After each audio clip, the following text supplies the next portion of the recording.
আসসালামু আলাইকুম সবাইকে। আমার বাসায় আমি ছোট্ট একটা দাওয়াতের আয়োজন করেছিলাম।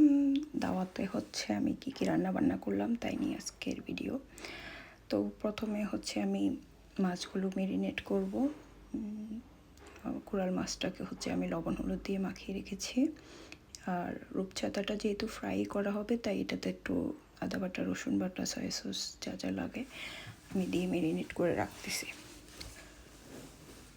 এই তো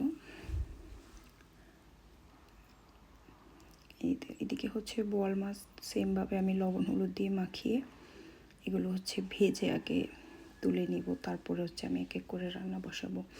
এদিকে আমি খাসির মাংসটাও বসিয়েছি, কারণ একদিকে গুছাইতে গুছাইতে অন্যদিকে কিছু রান্না বসিয়ে দিলে কাজটা আর একটু এগিয়ে যায়।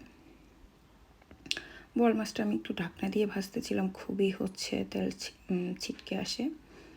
এই তো আমি একটা কড়াইতে তেল দিয়ে এখানে পেঁয়াজ, কাঁচামরিচ, আদা বাটা, রসুন বাটা আর লবণ হলুদ ধনিয়া যা বেসিক মশলাগুলো লাগে ওগুলো দিয়ে মশলাটা ভালো মতো কষিয়ে নিব। এখানে আমি কোরাল মাছটা রান্না করতেছি। তারপর মশলাটা কষানোর পরে আমি এখানে টমেটো দিয়ে দিচ্ছি।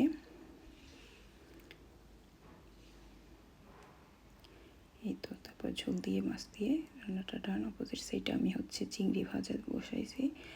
আর এদিকে আমি বোয়াল মাছটাকে বেগুন দিয়ে রান্না করব আজকে। তো সেম প্রসিডিওর, আমি মশলাটা কষিয়ে নিচ্ছি, বেগুন দিলাম, বেগুনটা কষিয়ে নিয়ে আমি এখানে একটা টমেটো দিব।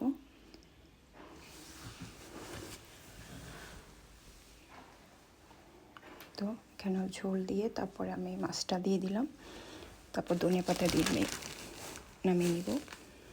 এই তো এদিকে রোস্টের জন্য আমি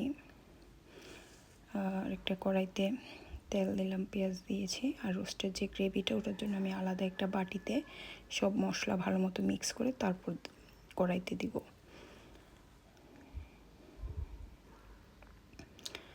দুই চুলায় দুইটা রান্না, কখনো এটার ক্লিপ কখনো এটার ক্লিপ। ওইভাবে মশলাটা কষানো হয়ে গেছে, আমি এক এক করে রোস্টের পিসগুলো দিয়ে দিচ্ছি।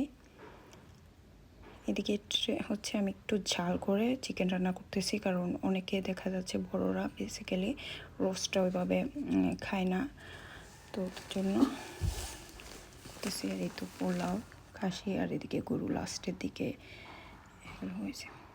এই তো আমার রান্না ডান। আস্তে আস্তে সার্ভ করতেছিলাম, আর এদিকে একটু ক্লিপ নিচ্ছে। অ্যাকচুয়ালি সবাই বসে গেছে খাওয়ায়, আমার মনে ছিল না একটু ক্লিপ নেওয়ার। রান্নার ফাঁকে ফাঁকে আমি আবার একটু ঘর গুছিয়েছি, যদিও সকালে ঘুম থেকে উঠে আগে আমি প্রতিটা রুম গুছিয়ে নিয়েছিলাম। তো আমার গাছ দেখা যাবে আনাচে কোনাচে গাছ দিয়ে সাজানো। আসলে গাছই ঘর সাজানোর আমি মনে করি বেস্ট শোপিস। এই তো এখানে একটু লাইটিংয়ে ওই ক্লিপ নেওয়া ওইটা আমি অ্যাড করে দিয়েছি। এটা আমার কিডস বেডরুম। ওরা সারাদিন এখানে বেশিরভাগ দেখা যায় খেলে, ওদের খেলনা দিয়ে, তারপর পড়ার সময় পড়ে, তাই ওরা ভালোই ওদের সময়টা এখানে পার করে।